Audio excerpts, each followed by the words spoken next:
गरीब और मध्यम वर्गीय लोग पैसों के लिए काम करते हैं, अमीरों के लिए पैसा खुद काम करता है।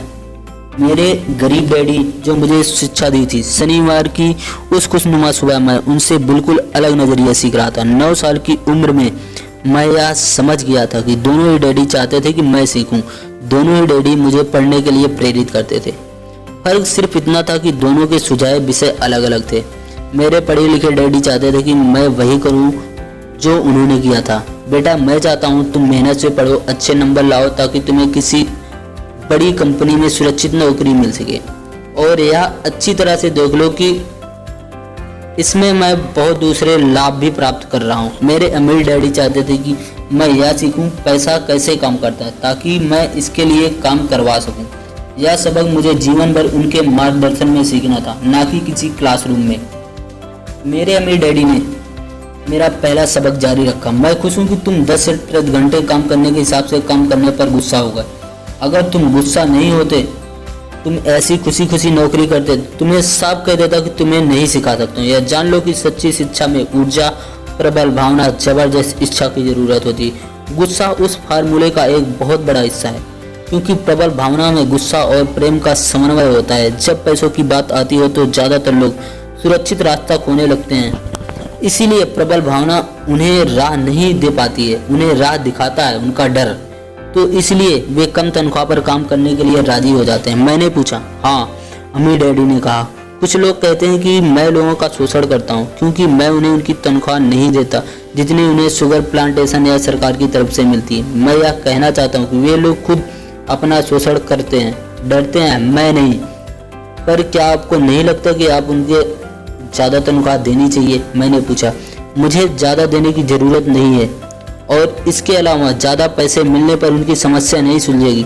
अपने डैडी को ही देख लो, वे बहुत सा पैसा कमाते हैं और फिर भी अपने बिलों का भुगतान नहीं कर पाते। दुनिया में ऐसे बहुत से लोग हैं जिन्हें ज़्यादा पैसा मिल जाए तो वे ज़्यादा कर्ज में डूब जाएंगे। इसी कारण आपने मुझे 10 सेंट प्रति घंटे की तनख्वाह दी। मैंने मुस्कुराते हुए, यह सबक का हिस्सा था। बिल्कुल सही, अमीर डैडी ने मुस्कुराकर कहा। देखो, तुम्हारे डैडी स्कूल गए, उन्होंने बहुत बढ़िया शिक्षा हासिल इसलिए की ताकि उन्हें अच्छी तनख्वाह वाली नौकरी मिल जाए। उन्हें मिली, परंतु उनके पास आज भी पैसों की तंगी है। ऐसा इसलिए है क्योंकि उन्हें स्कूल में पैसों के बारे में कुछ भी नहीं सीखा।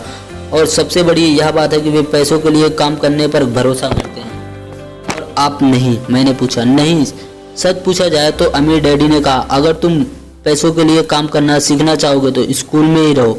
या सीखने के लिए उससे बढ़िया जगह कोई नहीं है। परंतु अगर तुम यह सीखना चाहते हो कि पैसा तुम्हारे लिए किस तरह काम करे तो यह मैं तुम्हें सिखा सकता हूँ, परंतु तभी जब तुम यह सीखना चाहोगे। क्या हर कोई यह नहीं सीखना चाहता? मैंने पूछा। नहीं, अमीर डैडी ने कहा, इसलिए सिर्फ क्योंकि पैसों के लिए काम करना ज़्यादा आसान है, खासकर तब जब पैसों के बारे में आपकी मूल भावना डर हो। मैं समझ नहीं पाया। मैंने चोरियां चढ़ाकर कहा, उसकी चिंता फिलहाल मत करो, अभी इतना ही समझ लो कि डर के कारण ज़्यादातर लोग अपनी नौकरी कर रहे हैं। अपने बिलों का भुगतान ना कर पाने का डर, नौकरी से निकाल दिए जाने का डर, इस बात का डर, पर्याप्त पैसे न होने का डर, एक बार फिर से शुरू करने का डर। यही किसी व्यवसाय को सीखने और पैसों के लिए काम करने की कीमत है। ज़्यादातर लोग पैसों का गुलाम बन जाते हैं और फिर वे अपने बॉस पर अपनी भड़ास निकालते हैं। तो अपनी नज़र में पैसे से अपने लिए काम करवाना एक बिल्कुल अलग विषय है। मैंने पूछा। बिल्कुल, अमीर डैडी ने जवाब दिया, बिल्कुल। शनिवार की उस खुशनुमा सुबह हवाई में हम लोग चुपचाप बैठे रहे। मेरे दोस्त, उस समय लिटिल बिग बेसबॉल गेम शुरू ही हो रहा होगा कि किसी वजह से मैं खुश था। मैंने 10 सेंट प्रति घंटे के हिसाब से काम करने का फैसला किया था। मुझे लगा कि मैं कुछ ऐसा सीखने जा रहा हूँ जो मेरे दोस्त स्कूल में कभी नहीं सीख पाएंगे। जब तुम मुझसे मिलने के लिए लाइन में इंतजार कर रहे थे, तुम्हें कैसा लग रहा था? मेरे अमीर डैडी ने पूछा। एक बार नौकरी के लिए और दूसरी बार तनख्वाह बढ़ाने के लिए। भयानक, मैंने जवाब दिया। अगर तुम पैसों के लिए काम करने का विकल्प चुनते हो तो ज़्यादातर लोग की जिंदगी का मतलब यही होता है, अमीर डैडी ने कहा। और तुम्हें तब कैसा लग रहा था जब मिसेस मार्टिन तुम्हारे साथ तुम्हारे हाथ में 3 घंटे काम करा के सिर्फ 3 सिक्के थमाए थे? मुझे लगता था कि यह काफ़ी नहीं है। मुझे लग रहा था कि यह बहुत कुछ नहीं है। मैं निराश हुआ था। मैंने कहा, यही ज़्यादातर कर्मचारियों को लगता है जब वे अपनी तनख्वाह को चेक देखते हैं, खासकर तब जब उनके टैक्स और बाकी कटौतियाँ कर ली जाती हैं। कम से कम तुम्हें तो पूरी तनख्वाह मिलती है, उन्हें तो पूरी तनख्वाह भी नहीं मिलती है। आपका मतलब है कि ज़्यादातर कर्मचारियों को पूरी तनख्वाह नहीं मिलती है। मैं हैरान था। नहीं, अमीर डैडी ने कहा, सरकार हमेशा अपना हिस्सा पहले ही ले लेती है। सरकार ऐसा क्यों करती है? मैंने पूछा। टैक्स, अमीर डैडी ने कहा, जब आप कमाते हैं तो आपका टैक्स लगता है, जब आप खर्च करते हैं तो आप पर टैक्स लगता है, जब आप बचाते हैं तो आप पर टैक्स लगता है, जब आप मर जाते हैं तो भी आप पर टैक्स लगता है। लोग सरकार को ऐसा क्यों करने देते हैं? मैंने पूछा। अमीर लोग ऐसा नहीं करने देते हैं, अमीर डैडी ने मुस्कुरा के कहा, परंतु गरीब और मध्यम वर्गीय लोग ऐसा करने देते हैं। मैं दावा करता हूँ कि मैं तुम्हारे डैडी से ज़्यादा कमाता हूँ, परंतु वे ज़्यादा टैक्स चुकाते हैं। यह कैसे संभव है? मैंने पूछा। 9 साल का बच्चा इस अजीब आंकड़े को समझ नहीं पा रहा था। कोई आदमी सरकार को ऐसा करने की इजाज़त कैसे दे सकता है? अमीर डैडी चुपचाप बैठे रहे। मैं समझ गया था, वे चाहते थे कि मैं सुनूं, न कि उनकी फालतू से सवाल करूं। आखिर मैं शांत हो गया। जब मैंने सुना था वह मुझे अच्छा नहीं लगा। अब मैं जानना चाहता था। मेरे डैडी हमेशा टैक्स का रोना रोते रहते हैं, परंतु दरअसल इस बात से वे कुछ भी नहीं कर पाते थे। क्या जिंदगी उन्हें धक्का दे रही होती है? देखो, अमीर डैडी ने कहा, पैसों से अपने लिए कैसे काम करवाया जाए। टैक्स तो उस शिक्षा का सिर्फ एक हिस्सा है। आज तो सिर्फ यह देखा जाता है कि तुम में अभी भी पैसे के बारे में सीखने की प्रबल इच्छा बची हुई है या नहीं। ज़्यादातर लोगों में सीखने की प्रबल इच्छा नहीं होती। वे स्कूल जाना चाहते हैं, कोई व्यवसाय सीखना चाहते हैं, अपनी नौकरी में मजा करना चाहते हैं और ढेर सारा पैसा कमाना चाहते हैं। एक दिन में वे जब जगते हैं जब उनके सामने पैसों की समस्या आ जाती है, और तब वे काम करना बंद नहीं कर सकते हैं। पैसों के लिए काम करने की यही कीमत होती है और उन्हें यह कीमत चुकानी पड़ती है। अगर वे पैसे के लिए काम करवाना सीख लें तो उनके सामने यह समस्या कभी नहीं आती है। तो तुम में अभी भी सीखने की, जानने की जिज्ञासा है? अमीर डैडी ने पूछा। मैंने हामी में सिर हिलाया। अच्छा, अमीर डैडी ने कहा, अब काम पर वापस जाओ और इस बार मैं तुम्हें बिल्कुल तनख्वाह नहीं दूंगा। क्या क्या? मैंने हैरान होकर पूछा। तुमने सही सुना, तनख्वाह बंद। तुम हर शनिवार 3 घंटा उसी तरह काम करोगे, परंतु इस बार तुम्हें 10 सेंट प्रति घंटे के हिसाब से तनख्वाह नहीं मिलेगी। तुमने तो कहा था मैं तुम्हें पैसों के लिए काम कराना नहीं सिखाना चाहता, इसलिए तुम्हें बदले में अब कुछ भी नहीं दूंगा।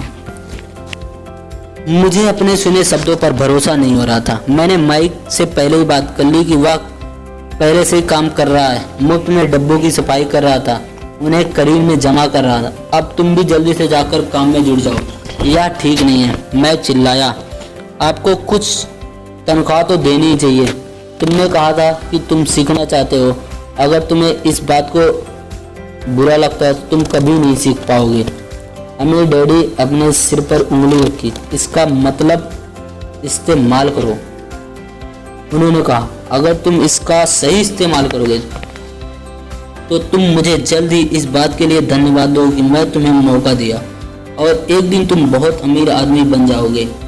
मैं वहां से सोचते हुए खड़ा था कि मुझे कितना घटिया विकल्प दिया गया। मैं यहाँ अपनी तनख्वाह बढ़वाने के लिए आया था और अब मुझे मुफ्त में काम करना पड़ रहा है। अमीर डैडी ने एक बार फिर अपनी उंगली को सिर पर रखा और कहा, इसका इस्तेमाल करो। अब यहाँ से जाओ और अपने काम में जुड़ जाओ। सबक नंबर 1, अमीर लोग पैसों के लिए काम नहीं करते हैं। मैंने अपने गरीब डैडी को यह नहीं बताया था कि हम मुफ्त में काम कर रहे हैं। उन्हें यह समझ नहीं आता था। मैं उनकी वजह से ठीक से इसलिए नहीं समझा सकता था क्योंकि मैं खुद इसके बारे में ठीक से नहीं समझ पाया था। 3 हफ्ते बाद दोपहर में अमीर डैडी आए।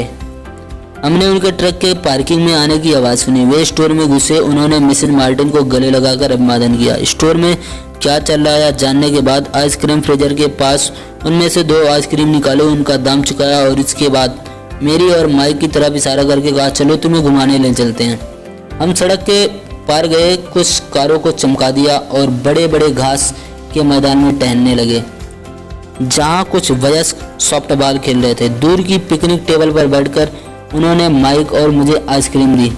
कैसा चल रहा है? बढ़िया, माइक ने कहा। मैंने सहमति में अपना भी सिर हिलाया। कुछ और सिखा? अमीर डैडी ने पूछा। माइक और मैंने एक दूसरे की तरफ इशारा किया, अपने कंधे झुकाए और अपने सिर को ना में एक साथ हिलाया।